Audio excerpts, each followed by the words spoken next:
Hello there and welcome back to another video, and we're going to be looking at the big game of the weekend, which is Manchester City versus Liverpool. It's going to be top versus number 2 in the league, separated only by 1 point, as you can see on the right hand side there. Liverpool on 72 points, Manchester City on 73 points. Goal difference is quite tight as well. They have a goal difference of 52, we've got a goal difference of 57.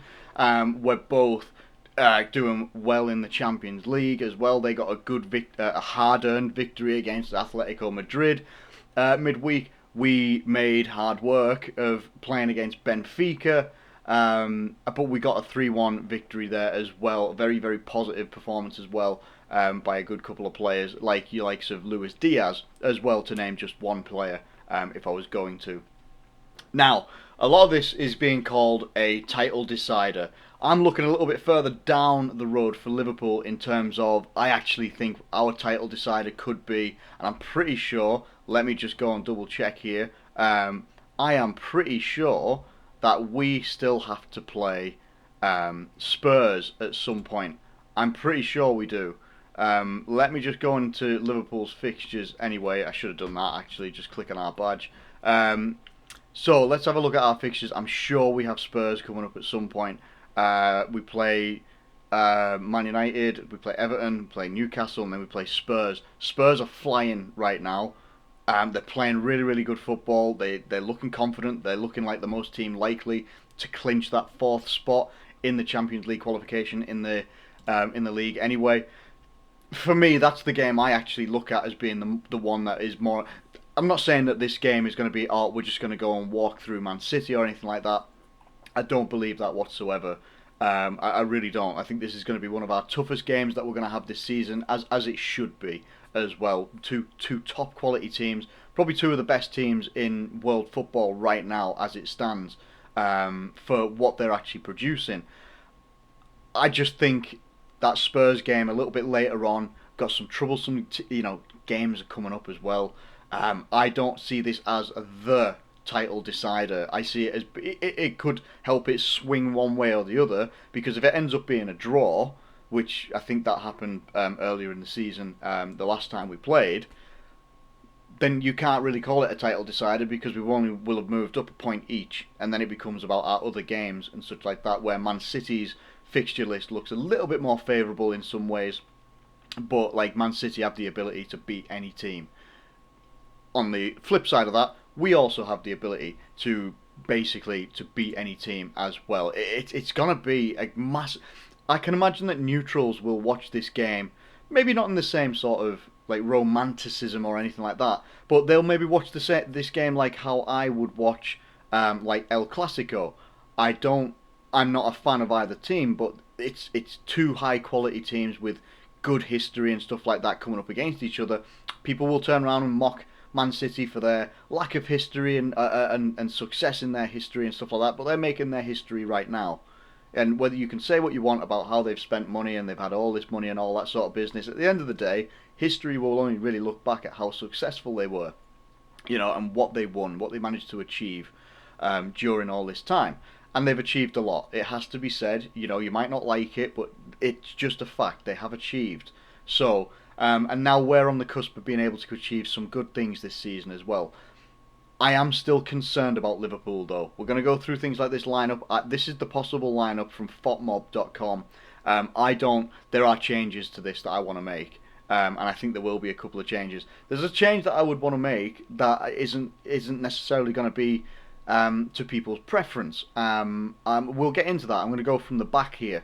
So we're looking at, obviously, Alisson in goal. That back line, I actually don't think I would change that back line. Konate did have a good game midweek in the Champions League. He did make a costly mistake, though, letting them get 1 goal back at Benfica, this is. And I would say Konate is still a good player, very, very young player as well. He's done very, very well for us, and that's really one of his first mistakes that he's made. Just missed the ball. Like, it's one of them things. You can sort of laugh about it because we didn't lose the game, but it is one of those things that you look at and think you're not going to be in this game. So it probably will be that back line, and really I can't have any arguments against it. The only other person that you could put in there would be Joe Gomez, but while historically he's had good games, against Manchester City in the past, he's not been playing regular enough to warrant that sort of starting berth next to Van Dijk. In my opinion, that's just my opinion. Anyway, the midfield again, I don't really disagree with it. The only player that you might bring in could be Naby Keita, but and Naby Keita had a brilliant game against Benfica as well. But I can't argue against having Henderson, our captain, on there. I can't argue against having Fabinho. Who wouldn't? Apart from Jack Wilshere, apparently. If you don't know, go look on Twitter. I'm just saying. What? Anyway, for someone that spent most of their career on the treatment table, he's got a loud mouth. Let's just say that. Thiago in the midfield for us. I think he's going to be key for us, massively key, just as key as everybody else. But Thiago's got qualities that nobody else in the league has. Like, that's quite something for us to have as well. The front three is where I want to make changes. Now, it looks like, apparently, Bobby Firmino might not be available for this game, possibly due to some sort of last-minute injury or something like that. So I'm erring on the side of caution on that one, and I'm making changes to that front three. For me, Salah's not in it. It's Luis Diaz, Mane and Jota up front, and Salah would be on the bench.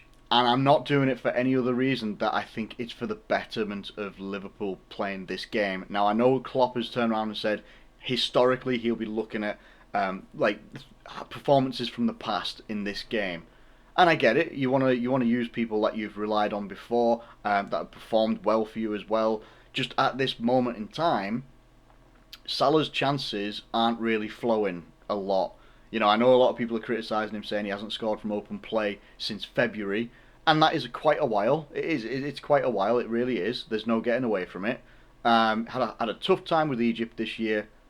I can only sympathise, and I can't empathise because I've never been through it, but I can sympathise with he's desperate to score. He's desperate to contribute, and in some ways that could cost you as well.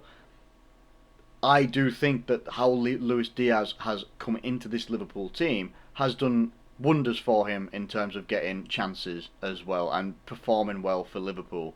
And I think that at the moment his performances are better, and Mane is actually performing a bit more consistently than Salah is, and Jota is always a danger man in the box. If Firmino's fit as well, he's also a good option. But even if you have these two players on the bench, it makes your bench look stronger. It gives you good options from the bench as well. Obviously, people would turn around and say you can't put Salah on the bench, especially with the whole contract situation coming up and all, or it's always up in the air. My 2 cents within about 30 seconds is I don't care about this contract situation because Liverpool is more important. It is. The success of Liverpool and us moving forward, winning games, whatever we're going to achieve this season, is much more important than anybody's contract situation. It just is. Until the season ends, then things like that will start to get dealt with. Unless he signs a contract like a couple of games or something to the end of the season. Fair play. But other than that, bench it to the end of the season. I'm not interested. I'm only interested in what is happening for Liverpool and how are we going to go through the rest of this season. What are we going to be able to win?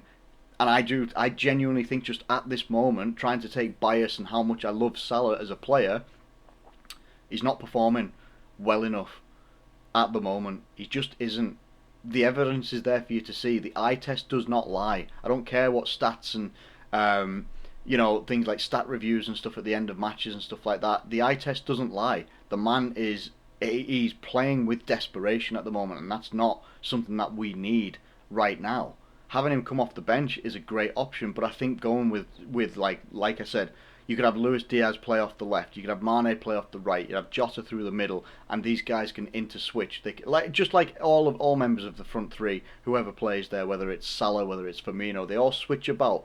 Like, I think you can still do that, but I think for us starting, I know a lot of like old or ex-Liverpool players are saying that you can't drop Salah. I'm like, well, I'm sorry, you can, and I would. That's just how it is for me, because we're coming up against a juggernaut of a team that is just as dangerous as us, but maybe a little bit cleaner in the way that they play. You know that Man City are gonna try and dominate possession, and they probably will. At best, we'll have 50-50 possession. I don't imagine that we're gonna outdo them in terms of possession. I just don't, especially the way they play. the accurate passes and the passing moves and how quick they do it, it's going to be really, really difficult to keep the possession off them. It's two contrasting styles where we always seem to look for, it's always the forward pass. What's the quickest way of getting to the opposition goal? Whereas Man City will quite happily pass you to death and make it really difficult for you to apply your press. And it's just going to be such an interesting contrast and clash of styles. I'm really interested. Like, there's so many dangerous players in our team. Equally, there's so many dangerous players for Manchester City. You even look at the likes of Cancelo, who could. It says he could start at left back here. The guy could play at left wing. He could play as a striker. He could play at midfield. He could play anywhere he wants. Kevin De Bruyne, everyone knows his quality. Rodri, quality midfielder. Bernardo Silva, don't have a great opinion of him as a person, because of how how much he disses Liverpool and stuff like that, and seems to take it very personal. But as a player, brilliant player. Mahrez, brilliant player. Foden, brilliant player. Sterling, as much as I don't like to say it, he is a brilliant player on his day. Hopefully, tomorrow, he doesn't have his day. And then even the defence. People saying that they're going to be missing Ruben Diaz, however you say his name. But they've still got some quality centre-backs in there. Laporte, Stones, Nathan Ake is an option as well. Kyle Walker at right back. I mean, and then obviously Ederson in goal. Two Brazilian national team goalkeepers coming up against each other as well. It's going to be a really, really, really difficult game. I'm not, there are no other ways to put it. And how do we see this going down? I'm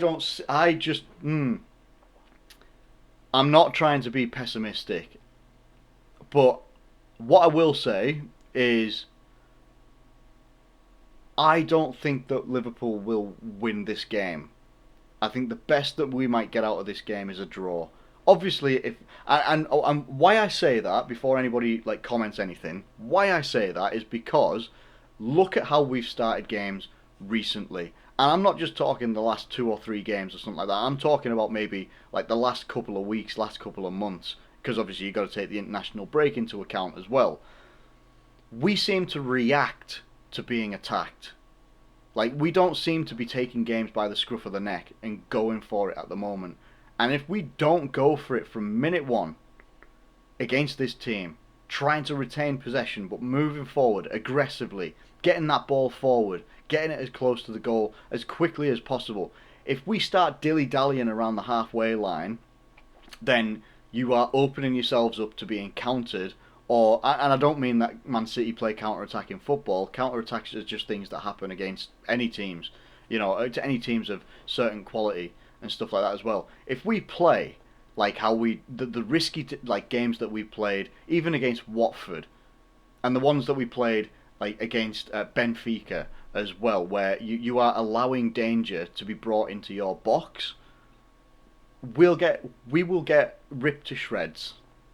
Even with Van Dijk, Matip, Kanate, whoever it might be, even with those guys there, you'd get ripped to shreds. We all know that Robertson, Trent are all going to be, they're going to be as far forward as they can be, maybe a little bit dropping back to help defensively, but I doubt it very much.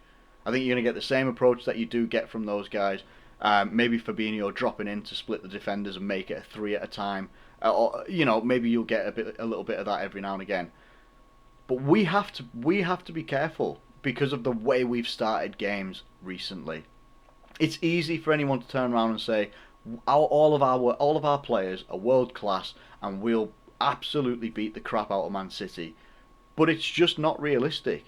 There are times we've done it and there's times that they've done it to us. We've traded draws, we've traded big wins, small wins, we've everything in between and outside of it. We've traded it with Man City. You just have to also respect the opposition, even if you don't want to, even with it being Man City. If you don't want to respect the opposition, that's fine, but you have to respect what they bring to the footballing game, and also have a full realisation of how we've started games recently, even against much lower in the league opposition. And I keep mentioning it, like Watford, who were in the bottom 3. They were in the bottom 3 when we played them, and they carved us open a couple of times, and that was Watford. This is the team that's above us in the league that we could potentially go 2 points above, but we won't go 2 points above them if we play how we have done against all those teams that I've said. It's why I'm going for a 2-2 draw, because I don't think we're going to lose the game, but I also don't think we're going to win it. And then I also think that means why all of our other fixtures then take on much more priority, because then it comes down to a straight shootout between the two teams. Who can win all of their games consistently? Who's going to slip up? Or do you both win all of your games and we end up being a point behind Man City once again, like we were a few seasons ago? That's my thoughts and opinions on this game anyway. Like, let me know what you think in the comments below about this game. Look, you might not think it's very positive, this video, and that I'm not just like, you know, waving massive Liverpool flags and we're going to win 4-5-0 against Man City and they're going to get like 7 players injured, and not that would make a difference, but like they're going to get 7 players injured during the game. Maybe none of that's going to happen. I'm just being realistic and relaying exactly how I feel, what I think. I hope I'm proved wrong. I hope we do go out there and win the game 1-0, 2-1, 2-0, 3-0, whatever it might be. I hope, hand on heart, hope that we go out there to win. And that's the attitude that we should go out with, for sure. I just think 2 quality teams, I can only see it being a 2-2 draw, possibly at best. Let me know what you think in the comments below. Thank you ever so much for watching this video. If you have enjoyed it, please do feel free to hit that like button and subscribe if you're new around here. There will be a review of all this coming. Most likely it'll be coming on Monday at some point, because then I'll have had time to sleep, depending on how this result has gone. Anyway, thank you very much. Do enjoy your Sunday if you can do, and I genuinely take care of yourselves as well. Thanks very much for watching, and I'll catch you later.